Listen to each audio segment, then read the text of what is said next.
নমস্কাৰ বন্ধুসকল, স্বাগতম জনাইছোঁ মোৰ আৰ্টেক আছাম 09 চেনেললৈ। আজি আপোনালোকৰ এটা ভাল খবৰ লৈছে যে আপোনালোকৰ যদি পোষ্ট অফিচ হয়, পোষ্ট অফিচ কিন্তু আপোনালোকৰ বাবে 60,050টাতকৈ অধিক পদ মুকলি কৰি দিছে, য'ত আপোনালোকে চাকৰি কৰিব পাৰিব। তো ইয়াতে আপোনালোকক কোনো ধৰণৰ এক্সাম দিব নালাগে। ইয়াতে আপোনালোকৰ মেৰিট লিষ্ট এটা আহিব, চ' মেৰিট লিষ্ট ৱাইজ কিন্তু আপোনালোকে চাকৰিসমূহ লাভ কৰিব।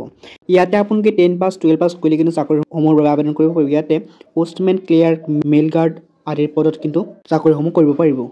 এই পদসমূহত চাকৰিৰ বাবে আবেদন কৰিবৰ কাৰণে আপোনালোকৰ বয়স কিমান লাগিব, লগতে আপোনালোকে আবেদনসমূহ কেনেকৈ কৰিব, গোটেইখিনি তথ্য কিন্তু আজি ভিডিঅ'ত গম পাই যাব। ভিডিঅ'টো স্কিপ নকৰি শেষলৈকে চাব, আৰু যদি মোৰ চেনেলত হয় চেনেলটো ছাবস্ক্ৰাইব কৰিব। বলক আমি ভিডিঅ'লৈ আগবাঢ়ো।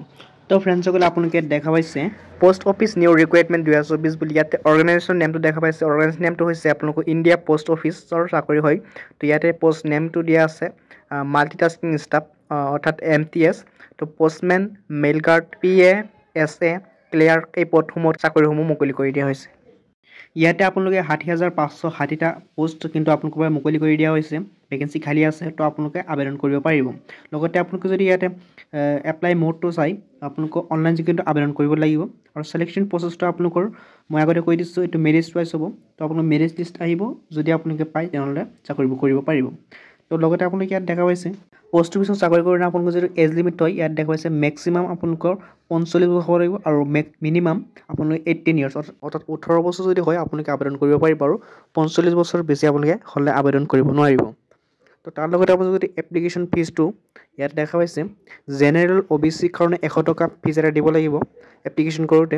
তো আৰু ST SC সকলে সম্পূৰ্ণ ফ্ৰীত কিন্তু আবেদনসমূহ কৰিব পাৰিব। তো আপোনালোকে ইয়াতে এডুকেশ্যন কোৱালিফিকেশ্যন দেখা পাইছে। পোষ্ট অফিচত চাকৰি কৰিবৰ কাৰণে আপোনালোকে কেণ্ডিডেট 10 পাছ 12 পাছ গ্ৰেজুৱেটত পাছ কৰিলে কিন্তু আপোনালোকে চাকৰিৰ বাবে আবেদন কৰিব পাৰিব, ইয়াতে দেখা পাইছে। তো এই পেজৰ লিংক মই ডিছক্ৰিপশ্যন দি থৈছোঁ, তাৰ পৰা আপোনালোকে ইয়াতে আহি সম্পূৰ্ণ তথ্য নিজে চাব পাৰিব। তো ইয়াতে আপোনালোকে ইম্পৰ্টেণ্ট ডেট দেখা পাইছে। ষ্টাৰ্টিং ডেট ফৰ এপ্লাই 15 ডিচেম্বৰৰ পৰা কিন্তু আপোনালোকে আবেদনসমূহ ষ্টাৰ্ট হ'ব। তো 15 ডিচেম্বৰৰ পৰা আপোনালোকে আবেদনসমূহ কৰিব পাৰিব।